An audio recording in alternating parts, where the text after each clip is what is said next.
be a sec. Paul, have you got the verbal sing clip lined up? Yeah, sure. Have it ready in a minute. Cheers.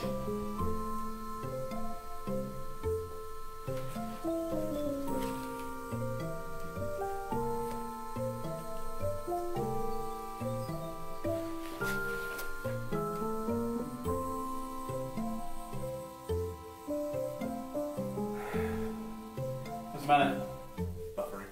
Oh yeah, I want to try it over here. Got a better signal.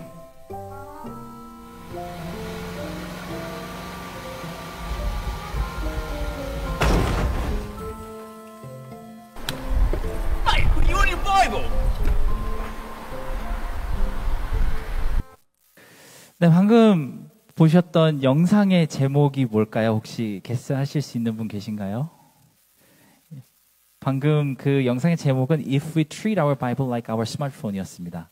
만약에 우리가 성경을 우리 스마트폰처럼 활용한다면 어떻게 될까?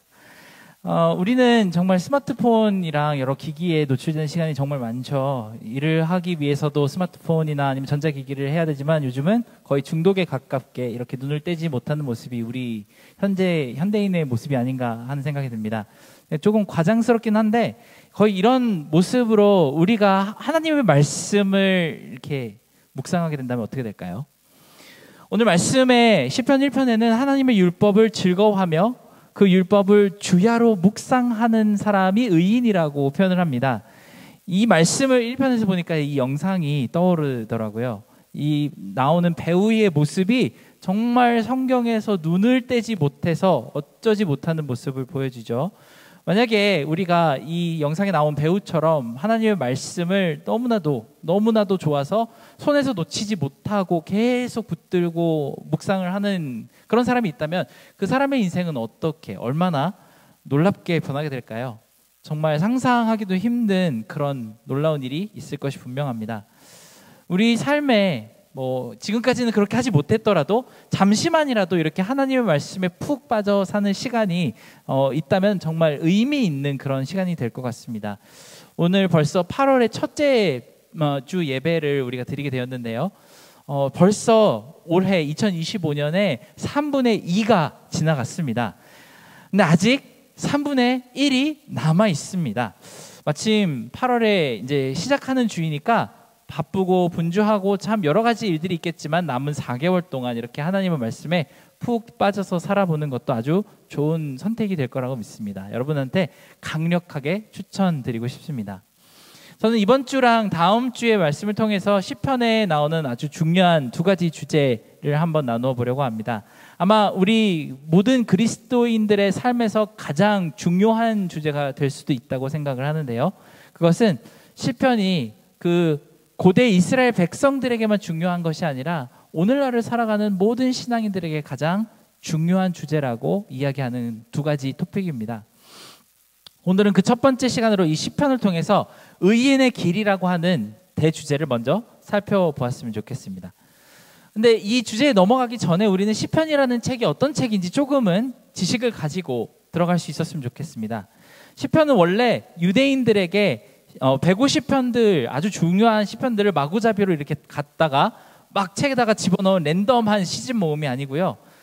굉장히 또렷한 목적을 가지고 짜여진 5권의 시집 모음입니다. 여러분 중에서 어떤 성경책을 보면은 그 시편에 시작하자마자 제1권이라고 나오고 또 한 43편쯤 지나가 보면은 제2권 이렇게 써 있는 성경책을 보신 적이 있으실 텐데요. 이 시편이 원래는 한 권이 아니고 5권의 시집 모음이라서 그렇게 적혀 있습니다. 고대 이스라엘의 서기관들이 정말 조심스럽게 아주 사려 깊게 한 개씩 어떤 퍼포스에 따라서 배치를 한 것이 바로 이 5권의 시집 시편입니다. 특별히 이 시는 다른 어떤 시기에보다 훨씬 더 암흑기를 지나고 너무나도 힘들고 어려웠던 시기를 지났던 바벨론 포로기 그리고 바벨론 포로기 바로 이후의 사람들 이 식민지 노예 생활을 하고 있는 이스라엘 사람들을 위해서 편집한 것이 바로 이 시편입니다. 이 고난과 아픔의 시간을 보내면서 신학적으로 묵상하며 하나님의 말씀을 조금이라도 더 깊이 마음속으로 받아들이기 위해서 만들어진 것이 바로 이 시편이라고 할 수 있습니다. 이들에게는 더 이상 하나님을 섬길 수 있는 성전이 없습니다. 하나님을 마음껏 찬양할 수 있는 예전에 살던 그 예루살렘 땅에 있지도 않고 이방의 땅에서 정말 하나님을 예배할 수 없는 그곳에서 잠잠히 책을 읽으며 묵상하며 하나님께 자비를 구하기 위해서 필요한 모든 기도문들이 들어있는 것이 바로 이 시편이라고 보시면 좋을 것 같습니다. 이런 상황에서 아마 이 백성들은 굉장히 궁금한 질문이 있었을 것입니다. 왜 이런 일이 일어났을까요? 성경에 보면은 굉장히 잔혹한 역사가 담겨 있는 것을 우리는 볼 수 있습니다. 바벨론의 포로로 끌려갈 때 그저 바벨론 사람들이 그저 평화롭게 이 사람들을 한 사람 한 사람씩 끌어간 것이 아닙니다. 2년 6개월이라는 굉장히 긴 시간을 예루살렘 성을 포위하고 그 안으로 어떤 물자도 들어가거나 나오지 못하도록 막았다고 합니다. 이 2년 6개월이 거의 끝나가는 그 시점에는 그 성 안에 기근이 너무 심해서 어머니들이 자기 자녀를 잡아먹는 일이 흔하게 일어났다고 합니다. 그리고 그 예루살렘 성 안에 길거리 곳곳마다 사람이 죽어서 엎드려져 있는 시체를 보는 것이 굉장히 쉬웠다고 합니다. 왜 이런 일이 일어났을까요?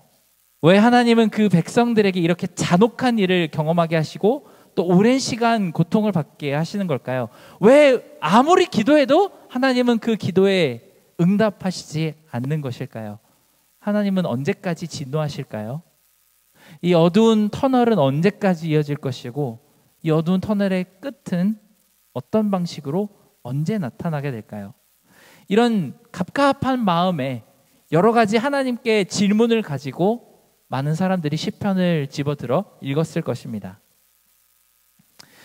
저는 방금 분명히 고대의 노예로 끌려간 이스라엘 사람들의 심정을 이야기했죠. 그런데 어찌 보면 주어만 살짝 바꾸면 현대 그리스도인들이 가지고 있는 많은 고민이 그 질문이 여기에 담겨 있는 것 같기도 합니다. 지금 이 세상을 보면은 참 정상적인 것이 별로 없죠. 그런데 왜 하나님은 이렇게 이 세상이 흘러가도록 내버려 두실까요? 이 세상에는 정말로 이해할 수 없는 것들이 너무 많고 많은 고통이 있습니다. 분명히 그리고 나는 열심히 기도하는 것 같은데 하나님은 너무나도 조용하십니다. 왜 그런 걸까요? 우리가 이 어두운 터널을 지나가고 있는 이 시간은 어디까지 이어질 것이고 또 언제 끝나게 될까요? 우리가 우리 스스로를 살펴보면서 아니면 많은 우리 주변의 신앙인들을 보면서 이런 질문들을 똑같이 마음속에 갖고 있다는 사실을 찾아보기가 정말 어렵지 않습니다. 그러니 상황은 참 많이 다르지만 결국은 사람들이 늘 가지고 사는 고민은 항상 동일합니다. 하나님, 이 세상이 왜 이럴까요? 하나님, 저는 열심히 기도하고 있는데 언제 이 기도를 들어주실까요? 하나님, 저의 고난의 끝은 언제 다가올까요? 이런 질문을 모든 사람들이 가지고 살아가고 있습니다. 그렇기 때문에 시편이 전해주고 싶은 위로는 바벨론 포로기로 끌려가 있는 사람들에게나 아니면 지금 이 현대 사회를 살고 있는 우리에게나 거의 비슷한 그런 지혜를 우리에게 전달해 주려고 합니다. 아마 제국의 포로로 끌려갔던 사람들도 그렇고 지금 우리도 그렇고 시편을 읽으면서 커다란 하나의 공감대를 형성합니다. 시편은 항상 우리에게 아주 신랄한 표현으로 아주 저지멘털하게 너 왜 그렇게 죄를 짓고 사니? 너 왜 그렇게 하나님께 온전하게 나아가지 못하니? 라는 질문을 하기보다는 깊이 마음속에 우리의 마음을 이해하시는 하나님의 음성이 더 나은 지혜로 우리를 이끌어가는 목소리를 우리는 들을 수 있습니다. 500년 전 이 시편을 읽는 바벨론 포로기 사람들의 기준으로 봤을 때 500년 전에 위대한 왕이라고 하던 그 다윗 왕의 마음이 지금 내 마음과 너무나도 비슷하다는 사실을 느끼고 위로를 받았을 것입니다. 그건 우리에게도 마찬가지죠. 우리에게는 2500년 전에 다윗 왕이 쓴 그 시편 한 구절 한 구절이 어쩌면 이렇게 내 마음을 똑같이 잘 표현해냈을까라는 생각을 가지면서 시편을 볼 때가 많이 있습니다. 지금 내 삶은 시편 23편에 나오는 것처럼 사망의 음침한 골짜기를 지나가는 것 같다라고 생각을 했는데 23편을 읽으며 내가 사망의 음침한 골짜기로 다닐지라도 받을 것을 두려워하지 않습니다라고 하는 그 고백을 보면서 우리도 깊은 하나님의 묵상에 빠져들고 수 있습니다. 다윗도 이런 일을 겪었구나. 이 세상에 내 편은 하나도 없는 것 같고 항상 외롭고 피곤하고 눈물을 적시면서 잠에 들지 못하는 그런 밤들이 너무나도 많은데 나만 그런 게 아니구나. 다윗도 그랬구나. 오늘 아침에 담임 목사님께서 설교를 하셨는데 모세의 시편을 두고 설교를 하셨습니다. 모세도 그랬구나. 모세도 정말 많은 어려운 일들을 겪으며 하나님께 언제까지 제 기도를 듣지 않으실 거예요? 언제까지 저를 이렇게 힘들게 놔두실 건가요? 라고 물어보는 그런 날들이 있었구나라는 그런 묵상을 하게 합니다. 이런 깊은 공감대를 통해서 우리는 그 시편을 썼던 사람들이 그 와중에 그런 상황 가운데 어떤 하나님을 만났고 어떻게 자기의 마음이 회복하게 되었는지에 대해 고백하는 표현을 우리는 바라보게 됩니다. 그게 시편에 우리에게 전달하는 지혜이자 의도이죠. 이 시편 1편부터 150편을 쭉 이렇게 한 권씩 한 권씩 나열해 놓고 보면 사실 시편 1편과 2편의 역할은 인트로덕션입니다. 우리가 책 같은 걸 사보면요, 머릿말이라고 하는 부분이 있죠. 소설책을 산다면은 아마 프롤로그라고 하는 부분이 있을 것입니다. 책을 딱 펼치자마자 가장 먼저 시작하는 부분이 바로 이 머릿말이랑 프롤로그에 해당하죠. 그 머릿말이랑 프롤로그가 하는 일은 이 뒤에 나올 책의 내용을 조금 함축적으로 요약해서 소개하는 글이 바로 이 머릿말의 역할입니다. 바로 시편 1편과 시편 2편의 역할이 바로 이 머릿말, 시편의 전체의 머릿말의 역할을 합니다. 이 뒤에 나올 148개의 모든 시편들이 가장 우리에게 전하고 싶은 말들을 꼭꼭 눌러 담아서 맨 처음에 표현한 것이 바로 이 시편 1편과 2편입니다. 그리고 오늘 방금 읽었던 시편 1편은 의인의 길과 악인의 길의 차이점에 대해서 설명하고 있죠. 우선 시인이 의인이라고 부르는 사람과 악인이라고 부르는 사람의 가장 커다란 차이점을 한번 살펴봤으면 좋겠습니다. 완전히 상반된 모습인데요. 먼저 의인에 대해서는 3절에 이렇게 표현합니다. 시편 1편 3절입니다. 시냇가에 심은 나무가 철을 따라 열매를 맺으며 그 잎사귀가 마르지 아니함 같으니 그가 하는 모든 일이 다 형통하리로다라고 합니다. 그리고 악인의 모습은 완전 반대의 모습이 나옵니다.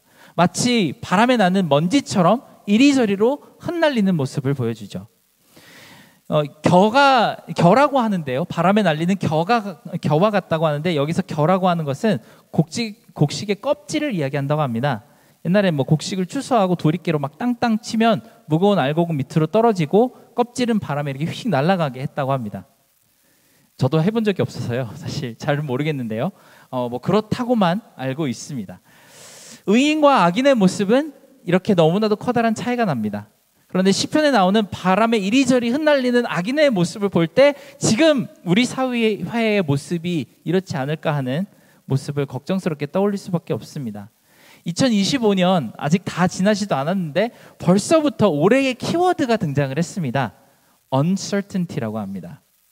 불확실성이 2025년의 키워드라고 하는 것이죠. 정부 정책 때문에 그것이 어떻게 될지도 모르겠고 지금 내가 사 먹는 음식이나 필수품들의 가격이 당장 내일 어떻게 될지 전혀 알 수가 없다고 합니다. 이러다가 물가가 너무 폭등해버리는 것은 아닌지 걱정이 이만저만이 아니죠. 심지어는 영주권을 가지고 있는 사람들도 어쩌다가 이 나라에서 쫓겨나게 되는 것이 아닌지 걱정하는 사람도 있습니다. 잘 다니던 내 직장에서 레이오프 당하는 게 아닐까 걱정하는 사람도 있고 AI가 너무 빨리 발전해서 어떤 직장이 제일 먼저 사라질까 근심 속에서 전망하고 있는 사람들도 있습니다. 이상 기온이나 어제는 심지어 밤에 뉴저지에서 지진이 있었다고 합니다. 그런 지진 같은 자연재해로 생명의 위협을 느끼는 사람들도 많이 있습니다. 세상 곳곳에서 전쟁의 소식도 빼놓을 수 없죠. 요즘 우리는 유례없이 불확실하고 불안한 세상을 살고 있습니다. 그리고 그런 불안한 일들이 일어날 때마다 세상의 많은 사람들은 정말 이리저리로 휩쓸려 다니면서 이 어려운 시간을 어떻게 보내야 하는지 그것을 전망하려고 노력하고 있습니다. 그러니 이 말씀을 볼 때 오늘의 이 시편 구조가 지금 우리의 세대를 나타내고 있다는 생각을 하지 않을 수가 없는 것 같습니다. 이럴 때 우리는 어떻게 시냇가에 심은 나무같이 살 수 있을까요? 대세를 쫓아서 바람에 날려버리는 이 곡식 껍질처럼 이리저리 휩쓸리다가 사람들한테 밟혀버리는 게 아니라 상황과는 상관없이 항상 푸른 잎사귀를 내며 열매를 맺을 수 있는 방법이 무엇일까요? 이 말씀을 준비하면서 저는 여러 편의 설교를 들어봤는데요. 특히 그 중에서 팀 켈러 목사님이 하신 시편 1편 강해를 통해서 저는 정말 여러 가지 인사이트를 얻은 것 같습니다. 여러분도 한번 찾으실 수 있으면 꼭 들어보셨으면 좋겠는데요. 팀 켈러 목사님은 이 시편 1편은 인간의 가장 기본적인 행복에 대한 지식을 말씀하고 있다고 그렇게 가르쳐 주십니다. 이 말씀의 진정한 행복에 대해서 절대 잊어버리면 안 되는 중요한 진리를 우리에게 전하고 있다고 하십니다. 이 세상에 있는 모든 사람들은 행복을 추구하며 살아가고 있죠. 하지만 행복을 위한 인간의 모든 노력들은 진정한 행복에 조금도 다가가지 못한다고 이야기합니다. 우리는 이 인류의 모든 역사 가운데 정말 지난 한 100년 동안 사회적으로도 경제적으로도 정치적으로도 기술적으로도 엄청난 진보를 이뤘다고 생각하지만 그래서 우리 삶이 그 진보를 이루기 전보다 훨씬 더 행복해졌냐라고 물어보면 전혀 그렇지 못합니다. 우리는 더욱 불안해졌죠. 더욱 불만족스러워졌으며 사람들은 더욱 사나워지고 여유가 없는 그런 삶을 살고 있습니다. 우리는 시간을 아끼는 수많은 도구들을 만들어냈는데 오히려 시간이 없어서 더욱 분주하며 쫓기는 그런 삶을 살게 되었습니다. 경제적으로도 마찬가지죠. 저는 사실 재작년쯤에 저희 가정의 경제 사정이 참 안 좋아서 힘들었던 적이 있었습니다. 그래서 아내랑 둘이 열심히 기도하면서 이런 생각을 했던 적이 있었어요.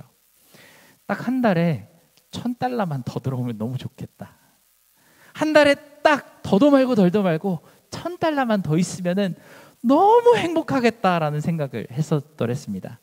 근데 정말 감사하게 아내가 일을 하기 시작을 했고 제가 정말 기도했던 한 달에 $1,000보다 몇 배가 되는 그런 인컴이 들어오기 시작을 했죠. 너무 행복했습니다. 저희 이제 처음으로 이제 월급을 받고 외식을 하면서 와 진짜 하나님께서 우리의 기도를 이렇게 몇 배로 들어주시는구나 너무 감사하다라는 기도를 드렸습니다. 그런데 한 몇 달이 지나니까 똑같은 마음이 찾아옵니다. 주님 조금만 더 주시면 안 될까요? 한 달에 조금만 더 인컴이 들어오게 해주시면 안 될까요? 그렇게 기도를 했더니 정말 얼마 지나지 않아서 저희 아내가 이직을 하게 됐고 그렇게 기도가 이루어졌습니다. 이직을 하는 그 컨트랙을 사인을 하는 순간 저는 우리 가족이 이제 더 이상 바랄 게 없다고 생각을 했죠. 과연 그랬을까요? 아닙니다. 사실 지금도 똑같은 마음으로 제 마음이 이렇게 돌아가고 있는 것을 보고 답이 없구나라는 생각을 할 때가 있습니다. 우리 상황은 항상 이렇습니다. 우리가 뭔가 원하는 게 있을 때 그것을 어떻게든 얻어내고 나면 그것으로 인해 만족하는 것은 아주 잠깐이고 또 그 바로 다음 순간에는 불만족이 다시 우리 마음속으로 찾아옵니다. 우리가 상황이 항상 이렇다 보니까 영원한 행복이라든지 영원한 만족 같은 것을 우리는 상상해 볼 수가 없습니다. 사실 살면서 한 번도 그래 본 적이 없거든요. 우리는 어떤 한 만족이 처음부터 끝까지 계속 그 상태로 유지되는 것을 경험해 본 적이 없습니다. 그래서 성경이 가끔씩 우리에게 영원한 만족과 끊어지지 않는 행복에 대해서 이야기할 때 너무나도 이해가 가지 않는 하나의 개념으로 우리는 그것을 바라보게 됩니다. 솔직히 얘기했을 때 우리의 이번 생의 만족과 행복은 끝없이 이어지는 불만족 가운데 아주 잠깐씩 나타나는 휴식 시간 같은 그런 것이 바로 이 생의 행복이 아닌가 하는 생각이 듭니다. 그런데 팀 켈러 목사님은 한 번도 성경에서 인간의 목적이 행복이라고 말한 적이 없다고 얘기하십니다. 창세기에 하나님이 인간을 창조하셨을 때부터 마지막 심판의 날까지 인간의 primary purpose가 가장 최우선의 목적이 행복을 추구하는 것이라고 말씀한 적이 단 한 번도 없습니다. 어디 행복을 위해서 모든 노력을 다 기울여서 한번 행복을 찾아보시기 바랍니다. 돈도 왕창 한번 벌어보시기 바랍니다. 어떤 수가 됐든지 간에 돈을 다 내가 진짜 평생 써도 못 쓸 만큼 돈을 번다고 생각을 해보겠습니다. 유명해지는 것도 마찬가지입니다. 이 세상의 모든 사람들이 나를 다 알 만큼 유명해지고 좋은 것 다 가지고 부족한 것 하나 없이 그렇게 내 삶이 잘 갖춰진다고 해도, 그렇게 해서 행복이 필요한 모든 조건이 다 채워진다고 해도 그러면 우리는 행복해질까요? 절대 그런 방법으로는 행복해질 수가 없습니다. 우리가 바라는 행복에 가장 필요한 조건들, 그러니까 돈이 참 많아지고 유명해지고 권력이 아주 튼튼하게 있는 그 모든 사람들에게 직접 가서 물어보면 그 사람들만큼 행복하지 못한 사람이 없습니다. 세상의 모든 것들을 다 가졌다고 생각하는 그 사람들에게 물어보면 이 삶과 행복에 대해 가장 시니컬한 뷰포인트를 가지고 있는 사람들이 바로 그런 사람들입니다. 우리는 행복의 본질에 대해서 사실 잘 모릅니다. 여러분 요즘 행복하세요? 여러분의 삶에 만족하십니까? 뭐 대충 이 정도면 뭐 그럭저럭 잘 사는 것 같아요, 이런 거 말고요. 어차피 욕심 부려봤자 잘 안 될 거 아니까 이 정도만 가지고 노력하고 만족하려고 합니다라고 하는 그런 자포자기의 심정을 말하는 것이 아닙니다. 그것은 불교식 해탈의 경지겠죠. 하지만 성경이, 기독교가 얘기하는 사시사철 이어지는 만족과 충만한 행복감을 여러분은 누리면서 살고 계신가요? 팀 켈러 목사님은 우리가 먼저 행복의 본질에 대해서 이해해야 한다고 말씀하십니다. 행복은 우리가 얻으려고 애를 쓴다고 절대로 얻을 수 있는 것이 아닙니다. 반대로 우리가 행복을 잊어버리고 내가 행복해지려고 하는 모든 시도를 내려놓고 우리가 하나님을 간절히 찾아나가는 과정 가운데 자연스럽게 얻어지는 부산물이라고 합니다. 행복에 집중했을 때는 절대 얻을 수 없지만 하나님을 간절히 구하고 찾다가 보면 어느 순간 나도 모르는 새에 진정한 행복을 누리고 있는 자신을 발견하게 될 것이라고 하십니다. 우리는 너희는 먼저 주의 나라와 그의 의를 구하라, 그리하면 이 모든 것이 너희에게 더해지리라 라고 하는 말씀을 잘 알고 있죠. 그것을 실제로 실천하다 보면은 내가 행복하기 위해서가 아니라 하나님의 나라와 하나님의 의를 위해서 그렇게 살다가 보면은 나도 모르는 새에 깊은 만족을 느끼고 있는 스스로를 발견할 것이라고 합니다. 그런데 C.S. 루이스도 네 가지 사랑이라는 책에서 이 비슷한 말을 한 적이 있습니다. 인간들에게 가장 중요한 것들은 대부분 그 자체를 쫓아서는 절대 얻을 수 없다고 이야기합니다. 루이스는 행복이 아니고 사랑에 대해서 이야기를 했는데요. 우리가 그 사랑 자체를 얻으려고 집중하면 그 사랑은 오히려 멀리 도망가 버리고 만다고 합니다. 예를 들어서 이런 경우가 있겠죠. 나는 진짜 너무 연애를 하고 싶은 사람들이 있습니다. 뭐 청년들 중에서 그런 사람들이 많은데요. 아니면은 뭐 부부들 중에서도 와 진짜 사랑으로 살고 싶다라고 생각하는 사람들이 있을 것입니다. 그래서 막 사랑을 하기 위해 뭐 여러 가지 뭐 액티비티도 생각을 하고 막 영화도 보러 가고 맛있는 거 먹으러 가고 이것도 해보고 저것도 해보고 그런 행동들을 하는 나에 집중하기 시작하면 사랑은 이루어질 수가 없습니다. 대신 내가 사랑하는 그 대상에게 빠져들기 시작하면 진정한 사랑이 이루어집니다. 내가 사랑하는 그 사람을 웃게 만들고 기쁘게 만들고 행복하게 만들기를 위해서 내가 밤낮으로 노력하고 있는 나의 모습 안에는 내가 의식하지도 않았는데 이미 진정한 사랑이 그 안에 들어있게 됩니다. 진짜 사랑에 빠진 사람은 사랑을 하고 있다고 생각하지도 않습니다. 그냥 누리고 즐기고 있을 뿐입니다. 이와 마찬가지로 진정한 하나님으로 인해 행복을 누리고 있는 사람은 행복에 대해서 생각하지 않습니다. 그저 하나님을 누리고 즐거워할 따름입니다.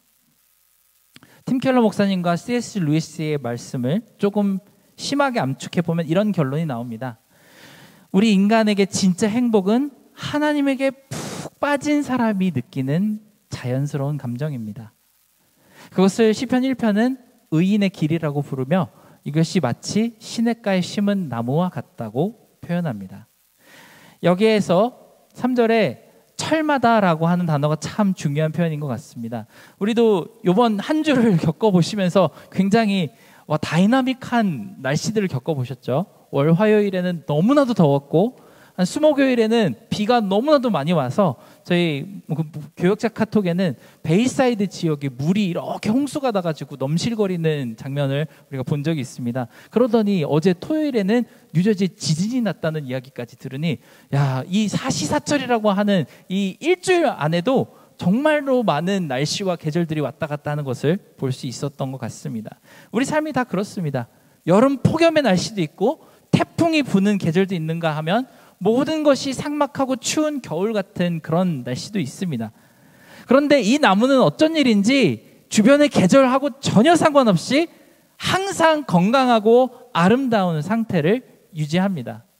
저기 어떤 악인들을 보니까 동쪽에서 바람이 불면 저쪽으로 휩쓸려 가고 서쪽에서 바람 불면 또 반대쪽으로 확 휩쓸려 가는데 이런 사람들과는 너무나도 커다란 차이가 나죠. 이 의로운 나무의 비결이 무엇일까요? 바로 시냇가에 심겨져 있다는 점입니다. 이 나무들은 참 신기한 게 건기가 돼서 물이 부족하게 되면은 더 땅 밑으로 깊이 뿌리를 파고 내려가서 물을 찾는다고 합니다. 그렇게 물을 얻는 나무들은 아무리 날씨가 건조하고 타는 것 같아도 여전히 푸른 잎을 낼 수 있게 됩니다. 그리고 때가 되면 열매도 맺을 수 있게 되겠죠. 그런데 의인이라고 하는 이 나무는 그저 땅에 잘 심겨져 있는 것뿐만 아니라 시냇물 흐르는 곳 그 옆에 심어져 있다고 합니다. 그러니까 옛날에 빗물이 땅에 흘러내려서 지하수를 고인 것을 퍼먹고 사는 게 아니라 날마다 새롭게 흐르는 시냇물을 뿌리에 닿아 그곳으로부터 영양분을 얻고 살고 있는 그런 나무입니다. 이것은 시인이 하나님의 율법을 밤낮으로 묵상하는 사람의 모습을 비유로 이야기한 것입니다. 매일 새롭고 또 새로운 하나님의 말씀으로 채워지는 그런 모습을 나타낸 것이 바로 시냇가에 심은 나무죠. 오늘 방금 영상에서 봤던 것처럼 하나님의 말씀에 푹 빠져 사는 사람들은 이런 행동을 거의 하면서 사는 그런 사람들일 것입니다. 그런 사람들은 옛날에 어디선가 들었던 설교 말씀 하나를 그것만 딱 붙잡고 신앙생활하는 그런 모습으로 살지 않을 것입니다. 작년쯤인가 재작년쯤인가 어떤 수련회에서 들었던 그 말씀으로 1년을 버티면서 그렇게 만족하며 살지 않을 것입니다. 지나가다가 어떤 유튜브에서 들은 한 개의 말씀만 가지고 살 것이 아니고 매일 새로운 하나님께서 주시는 말씀으로 그것으로 살아갈 것입니다. 거기서 하나님의 음성을 듣고 매일 새로운 감동으로 하루하루를 살아가는 사람일 것입니다. 얼마 전에 잠깐 옥하는 목사님의 설교를 잠깐 들었는데요. 한 번은 목사님이 한 주를 묵상하시면서 성경 말씀 가운데 예레미야서 18장의 말씀을 읽다가 마음에 진짜 뜨거운 감동으로 성령님의 목소리를 들으셨다고 합니다. 말씀 속에 이런 부분이 있었다고 합니다. 이스라엘 족속아, 지늘기 토기장이의 손에 있음 같이 너희가 내 손에 있느니라. 근데 여기서 너희가라고 하는 단어에서 자신의 이름을 부르시는 하나님의 음성을 들었다고 합니다. 아, 내가 하나님 손에 있구나. 내가 하나님의 계획 속에 하나님의 뜻대로 만들어져서 하나님의 의지대로 내 인생을 살아가고 있구나라는 그 감동에 마음에 엄청난 기쁨이 들었다고 합니다. 이런 것이 바로 하나님을 찾는 사람이 자기도 모르는 새 느끼는 행복입니다. 계절과 상황에 상관없이 맺는 열매이고 푸른 잎사귀일 것입니다. 제가 방금 전에 여러분 행복하세요라고 물어봤죠. 네, 여러분들은 인식이 잘 안 되시겠지만 이 앞에서 보는 저희 눈에는요, 여러분 행복하세요라고 하는 질문에 아무 반응이 없으셨습니다. 혹시 여러분 참 삶이 힘들고 여러 가지로 두렵고 불안하고 만족스럽지 못하는 마음이 드시는 분 계십니까?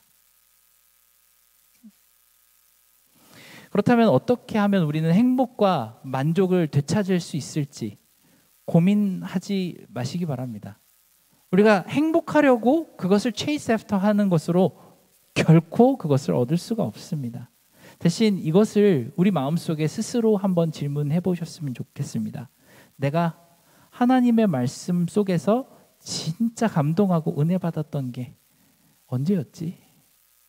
마지막으로 내가 하나님의 말씀을 읽는 동안 정말 하나님이 나의 마음속에 펀치를 때리듯이 그렇게 감동을 주셔서 내 마음이 기뻤던 적이 마지막으로 언제였지? 내가 의무감 때문이 아니라 정말 하나님을 깊이 만나고 싶어서 말씀 앞으로 다가갔던 때가 언제였지? 만약에 이 질문 앞에 여러분의 대답이 오늘 아침이었다거나 아니면은 불과 하루 이틀 전이었다고 한다면 정말 좋습니다. 하나님의 깊은 위로가 있으셨으리라고 믿습니다. 하지만 이 질문 앞에서 내가 뚜렷하게 기억도 나지 않을 만큼 오래전이었다는 생각이 드신다면 오늘 하나님의 말씀 앞으로 하나님이 여러분을 부르신다고 여기시길 바랍니다. 우리 마지막으로 이사야서 55장의 말씀을 함께 읽어봤으면 좋겠습니다. 이 말씀 가운데 정말 하나님께서 우리를 하나님의 율법 앞으로 부르는 하나님의 음성이 들어있다고 생각합니다. 우리 함께 띄워주시면은 새 번역으로 함께 이 말씀을 읽어보겠습니다. 시작. 너희 모든 목마른 사람들아 어서 물로 나아오너라.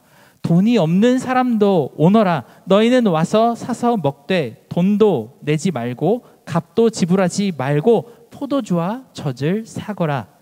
어찌하여 너희는 양식을 얻지도 못하면서 돈을 지불하며 배부르게 하여 주지도 못하는데 그것 때문에 수고하느냐?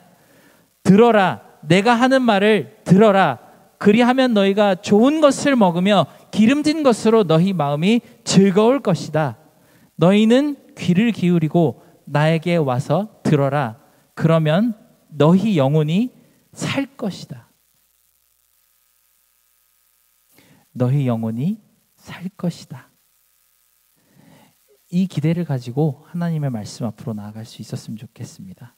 우리가 함께 찬양 부르면서 기도하는 시간 갖도록 하겠습니다.